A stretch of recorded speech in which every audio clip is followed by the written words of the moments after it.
Wise Investigator, and this episode of The Social Academic is all about how to get research funding in 2025, in 2026. Things have changed, and some things are the same too. So let's start there. Julia, would you introduce yourself? Yeah, thanks, Jennifer. I'm Julia Barzyk. My business is Wise Investigator. We help university researchers get funding from their research. Prior to doing what I do now, which I've been doing for going up on 3 years, but I was a program manager at the U.S. Army Research Office, which is a major funding organization. So I took what I learned over all of those years and applied that to create a program that helps faculty learn the hard and soft skills or the hidden curriculum of what they need to know to be successful in winning funding for their research. Julia came on The Social Academic a couple years ago where we talked about that hidden curriculum. So I'm going to include the link for that below this description. For those of you who are catching the replay, check that out. But today, gosh, things have changed, and the feelings about research funding this year are a little bit more fraught than in previous years. And so I'm curious, like, what changes are you seeing in the new funding landscape? Well, like you said, it is more challenging. A lot of programs have been cut, and there's a lot of uncertainty about the future of programs that still exist and what direction the investments could go. So, one thing that I have been encouraging faculty to do, which I encouraged them before this year as well, but is to consider a broad range of funders.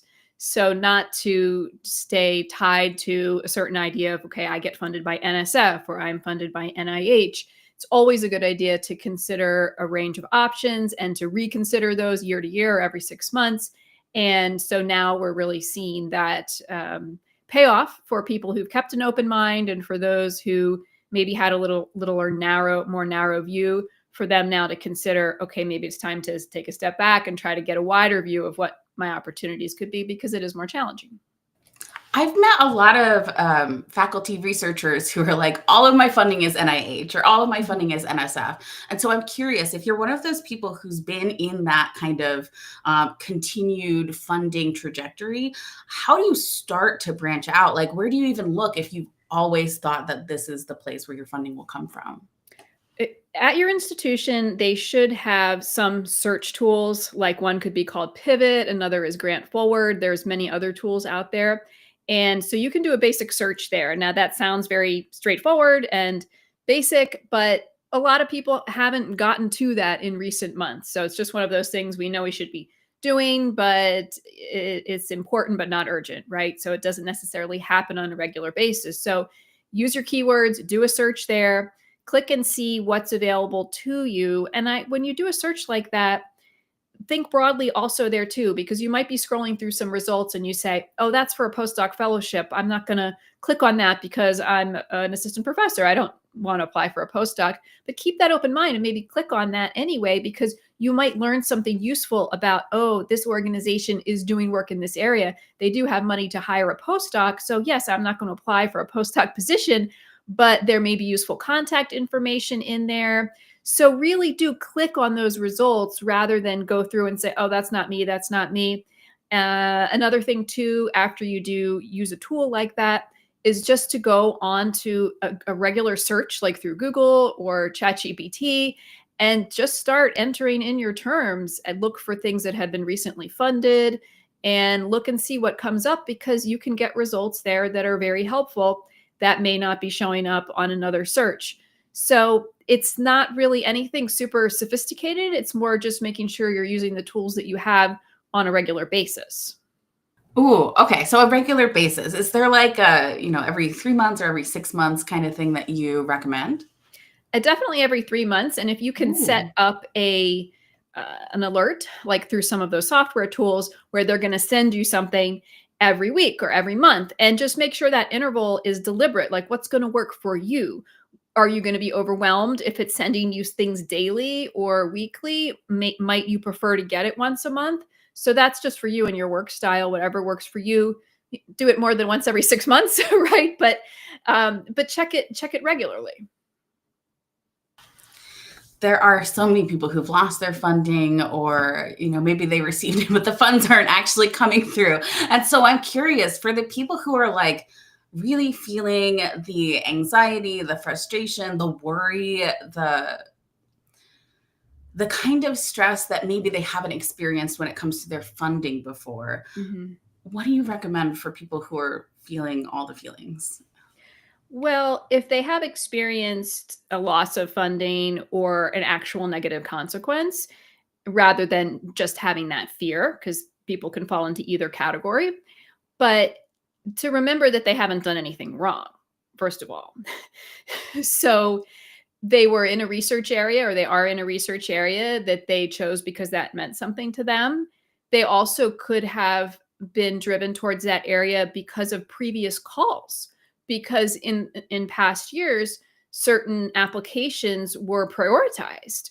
So people usually go into these areas for a variety of reasons, or a confluence of reasons, right? It's something they care about, there's a call for it. So they were doing all the right things, and they find themselves in women's health, right? We hear many people who were driven to a career in that area throughout their lives, right? Because of something even in their childhood, et cetera. So they haven't done anything wrong, and it can feel discouraging, of course, and even a person can question, have I done something wrong? Like if they're laid off from a job, because it's just such a traumatic experience, really, that it's only natural to feel like maybe we're at fault in some way. But that's not the case. So that's the first thing I think for those people who are discouraged and maybe facing some real consequences now, to keep in mind. Beyond that, I can say this now that I'm in my late 40s. This too shall pass. So it's definitely not to minimize anything that's happening right now, but it will pass. We will come to a different equilibrium or a different state at some point in the future. We've seen in this past year the resilience of the research community. We've seen the shared values that we all have. And there's too many of us, there's too much good work going on for that all to just be washed away. It's certainly it has been impacted, continue to be impacted, but there's still a light at the end of the tunnel, I believe. So keep that in mind. And that can be difficult if you're early in your career and you haven't had too many ups and downs, and you feel like this is a really critical point of my career. Perhaps I'm on the job market for a faculty position, or I just got into one and I really need to ramp up. So these things never come at a good time. And it's not going to be a good time for anybody, but keep in mind that it will pass. And the work that you've done is important. So make sure you're documenting that and recognize its value, even if some people now are telling you that it doesn't have value.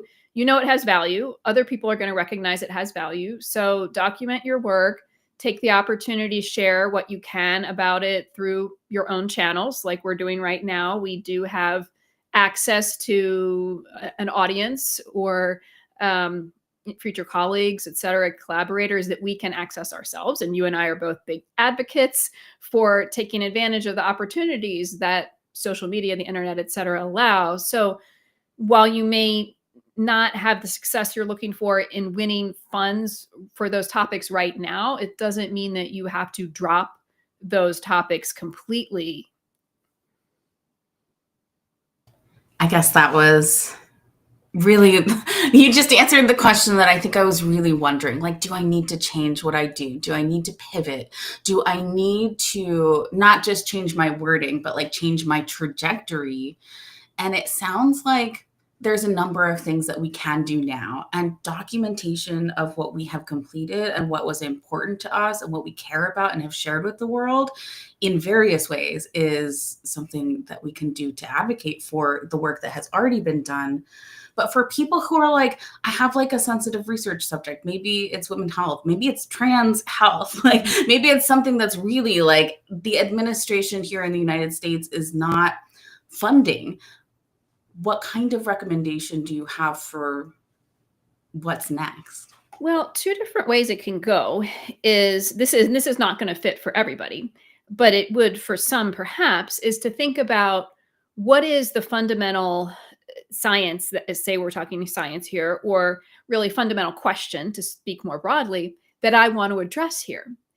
Because you may have been thinking about it in terms of the application because you care about the application, because the application area was a priority in the past.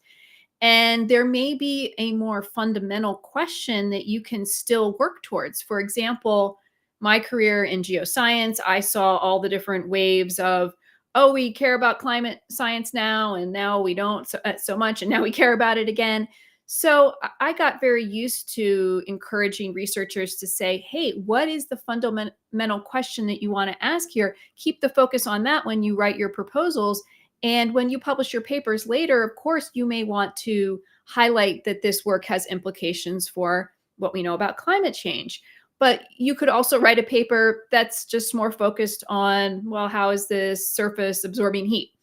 And keep it more limited to that. And without doing anything misleading, without misrepresenting your work, it's just fundamental research that could stay more fundamental rather than focusing on the application, because there were often people who understandably would read about, oh, the Army cares about climate change now, so I'm going to come in and put these keywords in my proposal thinking that's going to help me.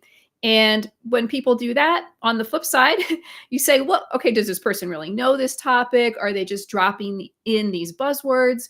And if someone had gotten the habit of maybe leaning a bit that way, consider, can I dial it back and just focus on the core of what I want to do? Now, for some people, that's not going to be possible because the applications may be very intrinsically linked to the research. But for some, it could be. So at least it involves, or it should deserve some consideration. Also, going to the research office staff at your institution. They are going to be an excellent resource because they are keeping up on everything, the current climate and the current guidance and policies, et cetera, that they're going to be able to guide you better than really anybody else in terms of a strategy of how I'm going to talk about my work. I guess that brings me to my next question, which is about talking about it. I have clients, and there's so many researchers around the world who are like, I am not only doing the research, but I'm wanting to advocate for it. I'm wanting to be more public about the way that I speak about it, or to even speak on behalf of research funding here in America. How do you kind of find your comfort level, or are there mistakes to avoid when you are sharing more publicly? Well, there's not going to be a wrong answer. So it's going to be very individual. And that's just going to depend on, how somebody feels personally about the issue, where they are in their career, how vulnerable of a situation they may be in. And they may feel one way on one day and then another way on the next day or the next week. And that's totally fine. I think it's wise for all of us to keep in mind how much we want to share that leans over into personal. And there's not a wrong answer here. But for example, speaking of myself, I really want to help PIs. I want to help faculty. So I feel that for me to put out on social media a lot of personal content, it's not that I'm so shy or I don't want to share, but I feel like it detracts from the focus on the people that I'm trying to help.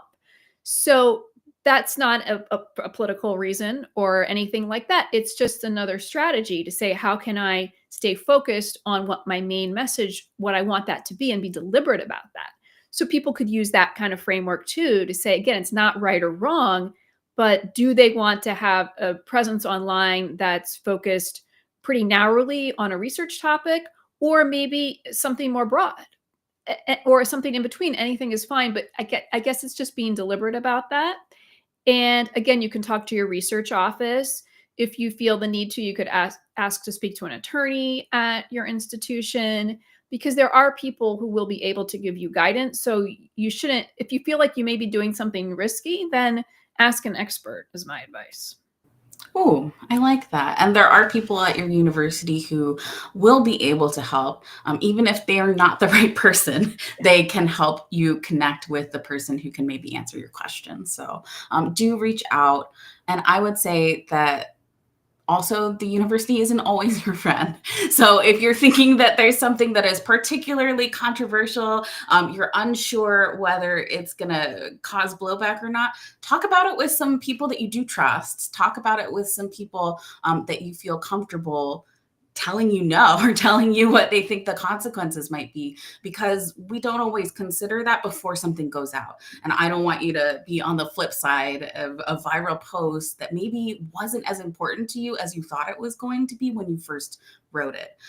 So yeah, intentionality is so important when it comes to sharing online. I'm also thinking about people who are like, I'm happy to go on the news. Like, I want to not just like be a spokesperson for myself, but like for research at my university. And so reaching out to those offices, creating closer relationships with the people who work there could help you, be the first person in line for opportunities like that, because the university probably would love for more people who want to have that kind of platform and be a little bit more of, I want to say like a thought leader, but like that's not quite the right word, an advocate publicly. And so there's ways that you can get training for it and support for it from those offices as well. Ooh, that's great. Thank you, Julia. I would love to hear more about Wise Investigator, because it's been a couple of years since we really caught up about all of the ways that you're helping folks. And I know that you're helping people with different types of funding as well. And so I guess my first question is like, what types of funding are there for people to explore that they could maybe get support from you for? Sure. The big one is the federal funders. So that's the one everybody thinks of first. And we have excellent coaches with expertise in a range of, virtually all of the federal funders. So the expertise is not limited to my expertise by any means, which is pretty heavy with Department of Defense. But we also have had clients win money from states and from foundations. So the skills that we support the clients in acquiring, excuse me, are broadly applicable. So we worked with a client in psychology, and they won a foundation award. And that was from a foundation that none of us had ever worked with before. But we had success with that, because once you acquire these skills and you know how to put a strong proposal together, and you do the legwork on the front end of making the right connections. In this case, the client needed to find an official mentor to be part of that application. And they did find someone using some of the strategies that we taught, involved LinkedIn. And that was a success story from a client where we didn't have experience with that particular funder. So for anybody who's looking to develop those foundational skills, and they're not coming in and saying, I want to win this early career award, they're saying, I want to have success with funding. Then we're going to take that step back with them. And of course, we're going to consider, what have you tried? What's worked? What's not worked? What would be some good target opportunities for you? But it's really stepping back, getting your vision straight, getting the lay of the land, and just a really broad perspective on all the opportunities, and then figuring out what's going to work for me right now. Because, for example, we sometimes have prospective clients or clients who are very interested in Department of Defense early career awards. And those opportunities are announced once a year, usually in the spring. This time it was the summer. But during the time that we were waiting for the new announcement to come out, we had clients who submitted proposals to those funding organizations and got funded before the early career announcements came out. So they didn't get the early career award, but in both cases, well, in one case, the dollar amount was very similar to what the early career award offers. In the other, I believe it was a tiny bit greater. So these are big, big wins. And when you get a big win like that, nobody's going to care, oh, it wasn't the Young Investigator program. You got an award from a major funder for a lot of money, a single PI. So we don't want to say to just follow the guidance of someone who doesn't really quite see the whole picture and say, oh, I'm going to wait until June to submit this proposal, when there could be opportunities for you right now. You might even get a result before that announcement comes out in June, say. That is beautiful. And so, like, I'm curious, is it ever too early to start working with you? And is it ever too late? Because I meet people who are like postdocs that are applying to grants that are winning grants. And so I'm curious, like, when can we start being intentional about research funding? Oh, yeah. Well, we actually were able to support a couple clients with a new program that's not really offered on advertised on my website, but the this was a very abbreviated engagement because when people are in a postdoc position, the problem is they usually don't have access to professional development funding. But we were able to help these individuals who were in postdoc type positions prepare for their interviews with when they had gotten as far on their own, they got as far as being invited to these interviews for faculty positions. And then we came in right before those interviews and said, let's work together for a few hours on learning what you want to tell these people, right? When you're in the interview, so that frankly, you sound like you know what you're talking about. Because if you just go in and you say, I'm going to apply to National Science Foundation, well, so is everybody else. And we all know what NSF is. And even anywhere around the world, people know what NSF is, right? So if you know about NSF and the couple programs that you may have even been funded by when you're in grad school, yeah, that's great. But when you can speak more deeply, so in just a few hours by going through like that search, which I told you about a little while ago, and not just kind of dumping that on the client, but walking through it with them to talk through it with them and say, okay, this is what this means. Even like, for example, articulating an example of that timeline I just referenced with the early career award thing so that when these people go in for their interviews, they can say, well, I know this program usually runs on this type of timeline. It's usually rolling. This one comes out around then. Here's the name of the program officer. I've already been in contact with them. Then you're sounding like really mature in your knowledge and your view on things. And compared to a candidate that might come in and just say, I'm going to apply to NSF, that person, the person who's been briefed with all of this, it's really just a couple hours of work. Because when you're in Wow. that position, right, you don't have to go through the whole process of applying for the funding. You're just representing yourself as a knowledgeable participant in the process, which you are. So one of those people is still on the market. The other one was hired and started their new position and is a client in our full program, I right? Because love once they it. got into that role, they said, yeah, now I have startup funds.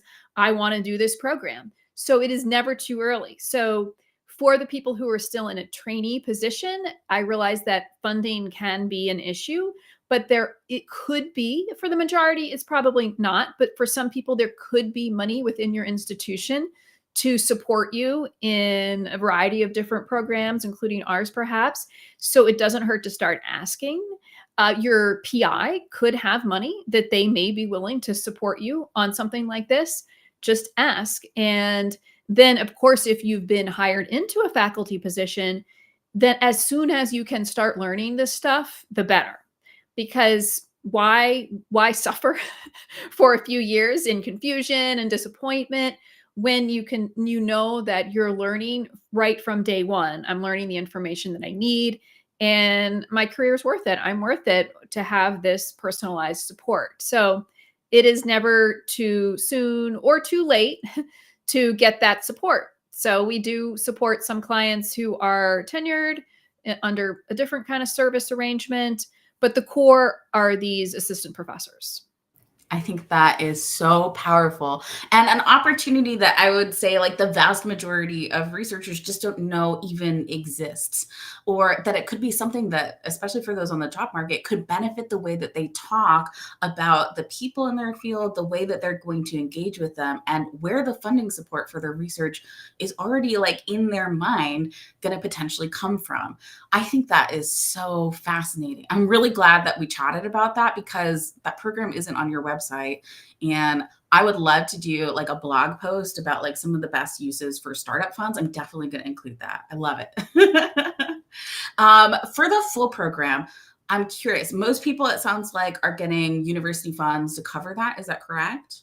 Yes, they either have their startup funds, and if they're coming in engineering, they will have hundreds of thousands of dollars of startup funds. And, at the time that we're recording this right now, the program is $6,500, which Mhm. is a really excellent value because That's great. I work from a home office. Our team is working from their home offices. We don't have any kind of real estate in the Washington, D.C. area or in middle management or anything like that, right? So Yeah. all of the value goes right to our clients. And that's why they get a very high value for the cost of the service. I love That it. can be covered easily if they have, say, a typical engineering startup package. Now, if they're at a teaching university, Mhm. they may well not have that kind of a startup package at all. They may have a $5,000 startup package. Right. And we've been able to help clients in that situation. They have gotten money from elsewhere in their institution. So even a smaller school will be able to foot the bill for something that's less than $10,000 because that is a small amount of money to these universities, even to the smaller schools. Can you repeat that for everyone? Yeah, it's a small amount of money for these institutions. It really is, and that's not again to minimize Yeah. that they are under some budgetary constraints. All the institutions right now, and they're taking the circumstances very seriously as they should. Excuse me, but there is still money being spent, right? Mm. There's still money going out the door. And this is another important point too, is that when people come into these positions and they have access to money, either startup funds or some other professional development funds, my advice is to really spend that money Yeah. because that is not your money, right? That's the Mm. university's money. When I was managing a program for the government, it was easy for people to say, my program, my program. Well, that was not my money. It was a taxpayer's money, right? Or you could say it was the Army's money, but that money needs to be spent. And so if they have conferences they want to commit to, or flights they can book, or they can get a pay up front for a package of editing services, or any kind of professional development support like that, they could be setting themselves up. So if the university says, oh, we're going to put a hold on travel spend, or we're going to require some new approvals for you to spend these funds, you might have already been able to secure some support. So it's definitely a different strategy than managing your personal finances, where the more savings, the better, right? The money is meant to be invested, right, in you. It's not just meant to be stockpiled. I really appreciate that. And I have received emails from so many people that are like, I have X number of weeks to spend the rest of my startup funds. Can I do website? And I'm always like, yes, but also usually, that setup takes a little while. So let's get started right Yeah. now. And so thinking about that early, thinking about that when you're accepting your position, thinking about that when you're getting started, and knowing that Wise Investigator is able to help you with the research funding aspect of your career, this is super powerful. So I'm so glad that we got to chat about all the research funding things. Any other tips or tidbits? Do you have a message to share with people who are seeking research funding this year? Well, I would say that it's always a good idea to get support, whether that's from your research office, whether it's from our business or another consultant. And one of the most interesting observations related to that I've made over the last couple of years is I may have, say, on a given day, perhaps I have 2 calls with prospective clients. And one of them will be in a difficult situation. And they might be describing a plan that, from what I hear in those 30 to 40 minutes that we're chatting, does not sound fully on track to me, right? I'm saying, I don't know, this isn't really adding up. They're talking about putting a lot of time into writing a proposal that maybe isn't the best fit or they're not ready for right now. And then in the same day, I may talk to another individual who says, I just won the NSF Career Award, or I just had this big success. And yeah, I'd like to hear about what you do. And then in the coming weeks, when people are making a decision, do they want to take this support? The person who's having the more success is the one who enrolls in the program. So we are very grateful to be able to support those clients who are already having success, but it also can break my heart a little bit because I know that this other person is really in need of a course correction. And I know that we can help there. But I think a lot of it is the mindset that a person is in towards getting support. And I understand because of how I was raised and the culture that I grew up in, it had a lot of like self-reliance was a big virtue, say. So the idea was you should be able to do these things yourself. You're competent, you have maybe a PhD and you've done this before. And you can talking about making the websites. Well, you can code, or you can put slides together. So why couldn't you put a website together, right? And it's like in isolation, sure, if somebody had 4 to 6 weeks on their own with nothing else to do, they probably could put something nice together. But we're in the real world here, and that's something that I would like to encourage anybody who's listening and they're saying, I feel like I have to do this all on my own. It's kind of like a badge of honor, or I'm not getting the result that I want, but I feel like if I just keep pushing and doing the same thing, things will change. Those are kind of the red flags to alert you. Maybe a course correction is in order, and the people who are getting this help are people who are already having a lot of success and they want to continue.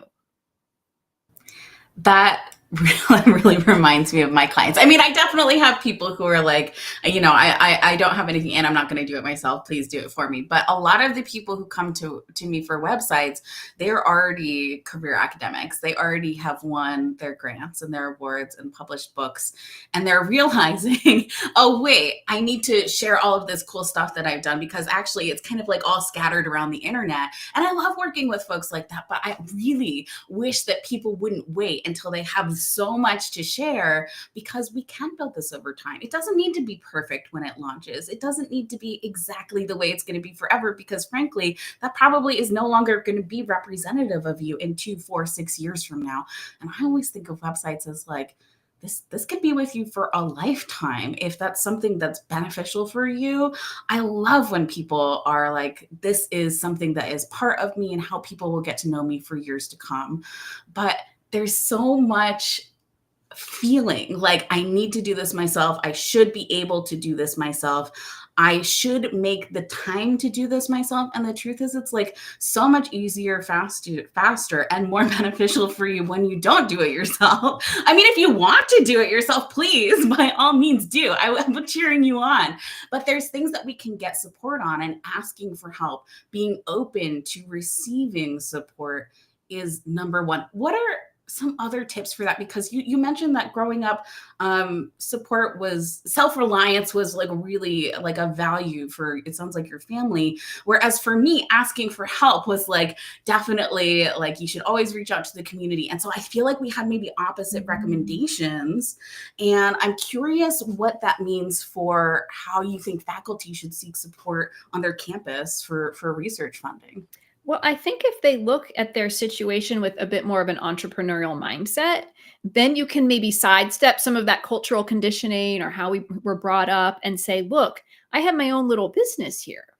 And what do you need to be successful in business is you need leverage, and leveraging the skills of others and the time that others can invest in your work. That's huge. So perhaps stepping out of that, is it right or is it wrong? And just saying, I'm in charge of a small team now. Perhaps it's just 1 or 2 students and my lab space that I'm still getting set up, but it's going to grow. And even if it remains to be a small operation, it's still your little operation. So that is a mature mindset to say, I realize I can't do everything. I don't want to do everything. And I'm going to make the most of the resources that are available to me, and kind of step away from like a moralistic or, values driven approach. Because we're all going to come to that with a lot of subjectivity and just, baggage from cultural conditioning and stuff like that. Exactly. Oh, Julia, this has been a great conversation, and I'm going to continue to send people your way for Wise Investigator support for research funding. Is there anything else you'd like to add before we wrap up today? I'm going to give one little tactical piece I wanted to mention. So when people are rewriting different sections of their proposal, perhaps like a broader impacts, it can be very challenging to know what language to use right now. And for someone like me and you, we have facility with language. We like writing. We were raised in the US. So we followed the cultural trends over the years. And so we understand at a core level when someone hears a word like, or a phrase like, social justice or diversity versus low income or first generation college student or things like that. These all have certain connotations that can be in favor or out of favor. And it could be very difficult for many PIs to understand. I'm going to use air quotes here, but which are the, good words or allowed things now or not. So if you are feeling like you don't understand that kind of language, that is normal because there's a lot of nuance, there's a lot of history behind these terms, and there's a lot associated with them. So just ask, again, the research office. Don't submit things where you feel like, oh, I just revised this broader impact section and now I think it's aligned with how they want it now. Really, even if I were writing something like that and I consider myself very well versed in these terms, I would still send that to another person and say, please just do the reality check here and see how this reads, because it would be a real shame to do all this work on a proposal. You have this one section that you went it alone on, and you're misusing terms that you don't fully understand. So that's a little tactical piece. Don't feel like you should understand all of that. Ask somebody for help, and they will guide you towards expressing what you want to express in the most neutral and honest language that you can. How long does that take? Because I feel like there's a lot of like last minute proposal writers. And so I'm curious, like, how much time should you reach out in advance to make sure the research office has a chance to review it and get back to you? Yeah, it doesn't take long, but it takes forethought, right? So if you can just get that to them, say 2 weeks before your internal deadline, then they're not going to need a lot of time to help you. But when you're sending that Friday at 11 a.m. or something and people are headed home for the weekend and you're hoping you have this back Monday, then that's very difficult. So, like a lot of these things, it's not a big deal, but you've got to get it to somebody ahead of time. So that might be a case where you say, normally I get to this section at the end and I already have something kind of written. Instead of just starting in on the project narrative or description right now, why don't I just paste this part out, to copy this part out, paste it in an email, send it over to my research office, and let them work on it while you're working on the other part. I love it. Oh, this has been so actionable, full of valuable advice. I can't wait to share it across social media and the newsletter. For everyone who's listening, please go connect with Julia Barzyk. She has an amazing free newsletter about research funding. I'm going to drop the link in the chat. Thank you all for being here. I am Jennifer van Alstyne, and this has been The Social Academic. Thank you.